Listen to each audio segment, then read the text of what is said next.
Sarap nito, sweet and sour. Eto na naman. So, andito na naman tayo guys sa kusina. So, ngayon gusto kong magluto.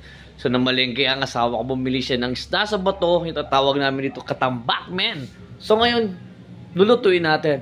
Mag-sweet and sour tayo. Kaya guys, tara samahan nyo ako. Let's cook!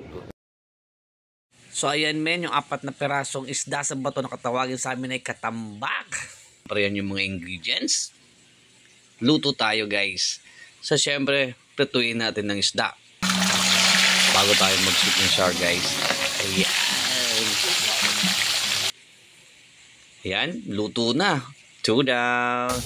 So, ngayon gawa tayo ng sauce. Syempre, una, isayin natin yung bawang sibuyas.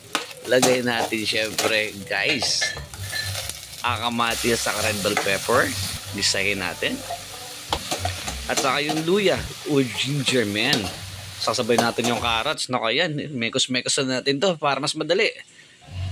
Takpan natin. Sa yan, lagyan natin ng konting tubig. Lagyan natin ng ketchup. Pampalasa. Yan, haluin natin. Mekos-mekos natin ulit. Lagyan ako ng konting tubig. So, simple lang natin. Paminta. Asin. Asukal. At saka siyempre yung suka, takpa, wag muna natin haluin. So ayan guys, kumukulo na, luto na to. So siyempre lalagay natin doon sa isda na prinito natin. So napakasimple. Ayan, mainit na mainit pa. Umuusok pa men. Nako, ang sarap nito. So tara guys, samahan nyo ako, kain tayo. Let's eat! So ayan guys, luto na yung sweet and sour natin. Eto na, ang sweet and sour natin na katambak or isda sa bato. So tara guys, samahan nyo ako, kain tayo. Let's eat men. Woo! Wow! Ito yung mga simpleng ulam na napakasarap. Presko pa to, kaya masarap siyang sweet and sour guys.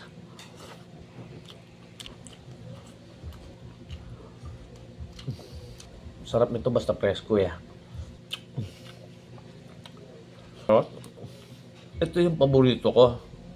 Ano man loob guys. Yung egg na.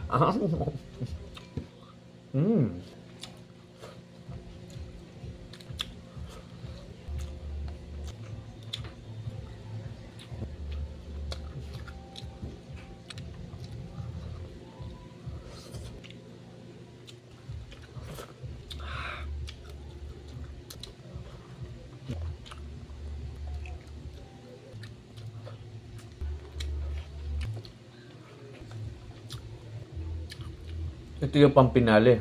Paborito ng lahat. Ang ulos ng isda.